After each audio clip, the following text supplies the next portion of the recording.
அதிக வட்டி தருவதாக கூறி ஆருத்ரா நிறுவனம் ரூபாய் 2438 கோடி மோசடி செய்த வழக்கில் 15 இடங்களில் அமலாக்கத்துறை சோதனை மேற்கொண்டு வருகிறார்கள்.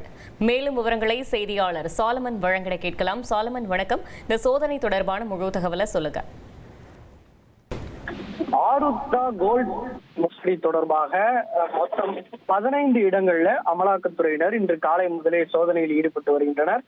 குறிப்பாக சிஆர்பிஎஃப் உதவியுடன் அமலாக்கத்துறை அதிகாரிகள் சென்னை மற்றும் காஞ்சிபுரம் ஆகிய மாவட்டங்கள்ல மொத்தம் 15 இடங்கள்ல இந்த சோதனையானது நடைபெற்று வருகிறது.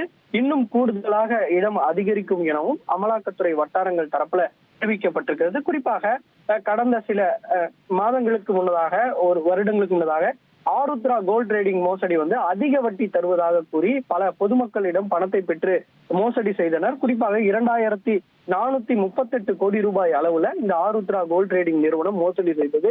இது தொடர்பாக பாதிக்கப்பட்டவர்கள் அளித்த புகாரின் பேர்ல தீவிரமாக பொருளாதார குற்றப்பிரிவு போலீசார் விசாரணை மேற்கொண்டனர். இந்த விசாரணையில மொத்தம் 30க்கும் மேற்பட்ட நபர்கள் கைது செய்யப்பட்டனர். மேலும் இதன் உரிமையாளரும் துபாய் நாட்டுல கைது செய்யப்பட்டார். அவரை அழைத்து வரக்கூடிய பணியிலையும் பொருளாதார குற்றப்பிரிவு போலீசார் ஈடுபட்டு வருகின்றனர்.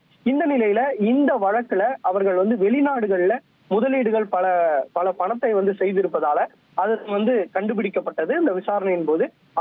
அதனை அடிப்படையாக வைத்துத்தான் தற்போது அமலாக்கத்துறையினர் இந்த விசாரணையை நிகழ்த்தி வருகிறார். இதுல சட்டவிரோத பணப்பரிமாற்றம் நிகழ்ந்திருப்பதாகவும் இவர்கள் வெளிநாடுகள்ல இந்த பாதிக்கப்பட்டவர்களோட பணத்தை முதலீடு செய்திருப்பதும் தெரிய வந்ததை அடுத்து இதுல யார் யாருக்கெல்லாம் தொடர்பு உள்ளது என்ற கோணங்கள்ல தான் இந்த விசாரணை நிகழ்த்தி வருகிறது.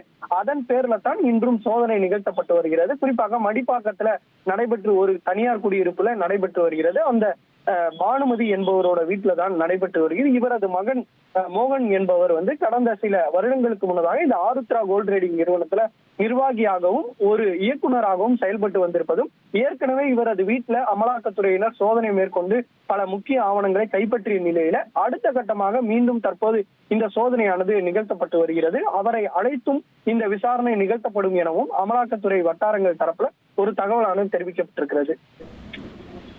தகவல்களுக்கு நன்றி சாலமன். இனி செல்லும் இடமெல்லாம் செய்தி. தந்தி டிவியின் வாட்ஸ்அப் சேனலை ஃபாலோ பண்ணினா செல்ல இருக்கும் இடமெல்லாம் செய்தி.